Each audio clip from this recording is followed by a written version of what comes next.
अक्सर आपने आसपास होने वाली बुरी घटनाओं के होने पर लोगों को आपस में ये कहते हुए जरूर सुना होगा कि कलयुग है भाई कलयुग, यहाँ कुछ भी हो सकता है। कलयुग में जहाँ चारों ओर झूठ का बोलबाला है, भाई भाई का खून संपत्ति और धन के लालच में कर डालता है। आखिर इस कलयुग की शुरुआत कैसे हुई, कैसे धरती लोक पर कलयुग का आगमन हुआ? कलयुग के बारे में हमारे महाभारत, मनुस्मृति, विष्णु स्मृति और सूर्य सिद्धांत जैसे कई ग्रंथों में कलयुग के आगमन के बारे में कई सारी बातें बताई गई हैं कि कलयुग धरती लोक पर कैसे आया और कैसे इसकी शुरुआत हुई। इससे पहले द्वापार युग चल रहा था। द्वापार से कलयुग की शुरुआत के बारे में आज हम इस वीडियो में जानेंगे। चलिए दोस्तों, बढ़ते हैं आज के वीडियो में आगे। पर आगे बढ़ने से पहले चैनल को जरूर सब्सक्राइब कर लीजिएगा।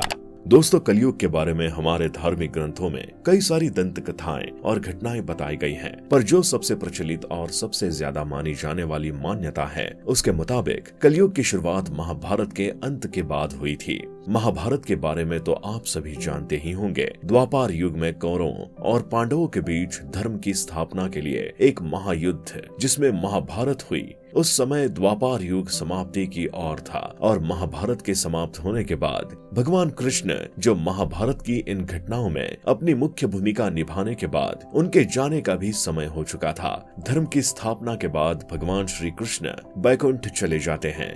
श्री कृष्ण के जाने के बाद पांडव भी इतने बड़े विध्वंसक युद्ध मारकाट से इतना दुखी हो जाते हैं कि उनका मन धरती पर नहीं लगता। मोक्ष की प्राप्ति के लिए द्रौपदी सहित पांडव हिमालय की ओर जाने लगते हैं, जिनमें महाराजा युधिष्ठिर अपना सारा राजपाट अर्जुन के पुत्र अभिमन्यु और उत्तरा की संतान परीक्षित को अपना सारा राजपाट सौंपकर वहां से हिमालय की ओर सभी एक साथ चल पड़ते हैं। इधर राजा परीक्षित अर्जुन, भीम, श्री कृष्ण और सभी महायोद्धाओं के बिना अपने राज्य को चलाने का प्रयास करने लग जाते हैं। दूसरी तरफ वही सरस्वती नदी के किनारे दोनों छोरों पर एक बैल और एक गाय एक दूसरे से बात कर रहे होते हैं। धर्म रूपी बैल और पृथ्वी रूपी गाय बैठे होते हैं। तभी पृथ्वी रूपी गाय दुखी होकर रो रही होती है। तब उससे धर्म रूपी बैल पूछता है कि क्या तुम मेरे केवल एक ही टांग होने की वजह से रो रही हो? इस पर गाय कहती है, तुम तो सब कुछ जानते हो, धर्म बैल मेरे ऊपर अब बुरी ताकतों का शासन होगा। सच्ची मित्रता, त्याग, दया, शास्त्र, विचार, ज्ञान, वैराग्य, ऐश्वर्य, कोमलता और धैर्य के स्वामी मेरे कृष्ण अब धरती लोक से बैकुंठ जा चुके हैं। उनके जाने के बाद अब कलयुग मेरे ऊपर कब्जा कर लेगा। दोनों बात ही कर रहे होते हैं कि तभी वहां पर एक भयानक असुर आ जाता है और वो दोनों को मारने पीटने लगता है। ये असुर रूपी कलयुग होता है। कलयुग को गाय और बैल को मारते हुए देखकर वहां से जा रहे राजा परीक्षित रुक जाते हैं और कलयुग के इस दुर्व्यवहार को देखकर वो इतना क्रोधित हो जाते हैं। क्रोधित होकर असुर कलयुग को मारने के लिए तलवार निकालते हैं।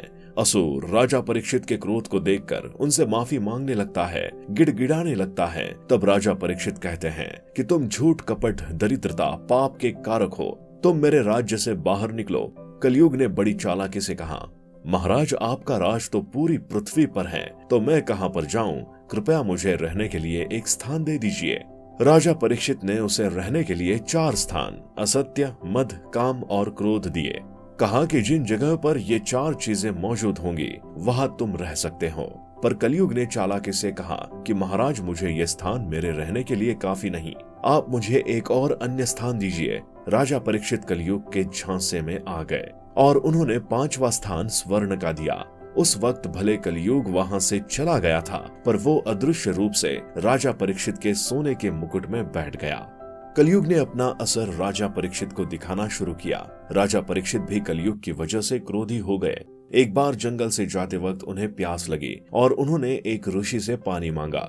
जो ऋषि तपस्या कर रहे थे, ऋषि ने उनकी बात नहीं सुनी। इस पर कलयुग के प्रभाव होने की वजह से वो क्रोधित होकर ऋषि के ऊपर एक मरा हुआ सांप डाल देते हैं। ऋषि का एक लड़का उनसे कुछ दूरी पर था। वो जब अपने पिता का ये अपमान देखता है तो वो ऐसा करने वाले को श्राप दे देता है, जिसके बाद राजा परीक्षित की मौत सांप के काटने की वजह से हो जाती है। यही से कलयुग की शुरुआत होती है जो आज तक चल रहा है। कलयुग का प्रारंभ 3102 ईसा पूर्व हुआ था। अभी सिर्फ कलयुग का प्रथम चरण ही चल रहा है। अब तक 5122 वर्ष कलयुग के बीत चुके। कलयुग की वजह से ही चारों तरफ अधर्म और अमानवीय घटनाएं देखने को मिल रही थी।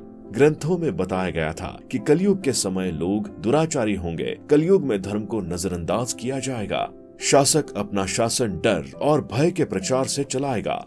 लोग झूठी कस्में खाएंगे। गुरु का सम्मान नहीं होगा। कन्याएं अपने बालों को कटवाना शुरू कर दे देंगे।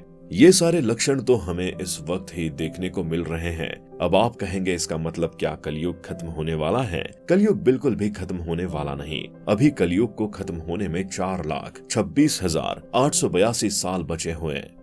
ग्रंथों के मुताबिक कलयुग के अंत पर पहुंचने पर चारों तरफ अधर्म इतना ज्यादा बढ़ चुका होगा कि मानवता और इंसानियत खत्म हो चुकी होगी।